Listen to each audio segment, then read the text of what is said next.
Hello বন্ধুরা, আজকে বানাবো চিংড়ি দিয়ে থোর ভাজি। তো বড়মশাই বাজার থেকে নিয়ে চলে এলো কয়েক পিস থোর। তো সেগুলো আমি প্রথমে খোসাগুলো ছাড়িয়ে নিলাম, তারপরে গোল গোল করে পাতলা পাতলা করে পিস পিস করে কেটে নিলাম।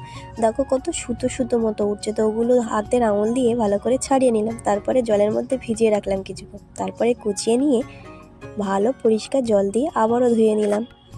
তারপর একটি পাত্রে অনেকগুলি জল গরম করলাম, করার পরে তাতে একটু লবণ আর হলুদ দিয়ে দিলাম, তারপরে ভালো করে থোরগুলো ভাপিয়ে নিলাম। উনুন এদিকে ধরে উঠেছে, তাই তার মধ্যে বসিয়ে দিলাম একটা চাটু, তার মধ্যে দিয়ে দিলাম তেল, দিয়ে দেওয়ার পরে দিয়ে দিলাম পেঁয়াজ কুচি, কয়েকটা শুকনো লঙ্কা কেটে দিয়ে দিলাম কুচো চিংড়ি মাছগুলো, তারপরে দিলাম লবণ হলুদ দিয়ে ভালো করে নাড়িয়ে চাড়িয়ে নিয়ে আবার একটু দিয়ে দিলাম লঙ্কা গুঁড়ো। তারপরে ভালো করে ভাজা ভাজা হয়ে এলে দিয়ে দেবো থোরগুলো একে একে। তো তারপরে অনেকক্ষণ ধরে নাড়িয়ে চাড়িয়ে ভাজা ভাজা করে নিলাম। দেখো থোরগুলো কত কমে এসছে এবং ভাজা ভাজাও হয়ে এসছে, শুকনো হয়ে এসছে। তো রেডি আমাদের গরম গরম থোর ভাজা। এভাবে থোর ভাজা করলে দুপুরে গরম ভাতে খেতে কিন্তু সেই মজা লাগবে।